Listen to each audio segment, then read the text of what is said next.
За нас днес е важен ден. Ние искаме да представим нашата нова коалиция Център, свобода и достойнство. Точно в този момент на напрежение, разединение и противопоставяне в България, ние решихме да се обединим. Решихме да покажем, че вместо 65 или 71 партии, регистрирани в Централната избирателна комисия, да се явяват на избори, партиите могат да си сътрудничат, могат да работят заедно за подобряване на живота в България. Положихме много усилия и двете партии да направим по-голямо обединение в център-дясното пространство. Искам да ви информирам, че буквално до оня ден, късно вечерта, разговаряхме, и това бяха последните разговори с Съюза на демократичните сили, защото наистина имаме политически ценности, имаме много важни политики в областта на икономиката, на социалната политика, на демокрацията, които не обединяват, но уви, не се получи и тази коалиция. Тези, които останаха най-стабилни, най-твърди в желанието си и в разбирането си, че точно сега в България се нуждаем не от разединяване, а от обединяване, останаха колегите от Народна партия Свобода и достойнство. Не бих искала да пропусна да кажа, че имаме надежда, че тази коалиция може да бъде прототип на българското общество. Не да се разграничаваме по социален статус, по етнос, по вероизповедание и по какво ли не още, по културни особености, а да се обединяваме и да работим заедно за просперитета на България. Търсим друг път в нашата коалиция Център, свобода и достойнство. Търсим третия път между люшкането между лявото и дясното. Предлагаме от политическо напрежение да вървим към политическо сътрудничество, към политическа толерантност.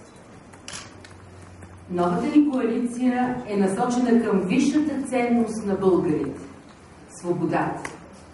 А аз като председател на НДСВ искам да напомня, че ние сме либерална и центристка формация и ключовата дума в нашата политическа програма е свободата и на всички либерали по света. Защо се спираме на тази база, на тази основа за нашата коалиция свободата? Искаме България да си върне свободната демокрация и да върви напред. Искаме свобода от монополите, искаме свобода от корупция, свобода от бандити и контрабандисти. Искаме свобода от най-тежкия бич в момента, който има обществото, безработицата на хората. Искаме да бъдем свободни от липсата на житейска и професионална перспектива на младите и на всички хора в България. Да върнем вярата, че може да излезем от тежката икономическа, социална и политическа криза. За какво ще работим ние? За нас най-важното за излизане на България от кризата е работещата икономика. Тя е ключът за измъкване от отчаянието ни в момента. А ключът за работещата икономика и ключа за да може да се развива нормално по демократичен път всеки процес в България, това е конкуренцията. Свободната конкуренция, открита и без политически протекции. Това е и един от начините за борба с монополите и за сваляне на цените, които започнаха да изземват огромен доход от хората и доведоха до неимоверна безработица в България.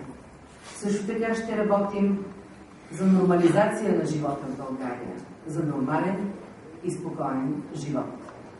И ако мога няколко технически неща да ви кажа, коалицията вече има свой общ централен предизборен щаб, той функционира на Врача 23. Ние двамата с господин Корман Исмаилов, председателите на двете партии, сме съпредседатели на председателския съвет на коалицията, както и на Обединения централен предизборен щаб на коалицията, в която участват и по равен брой хора от двете формации. Това е така в сферата на технологията на функциониране на нашата коалиция. Благодаря, госпожо Христова.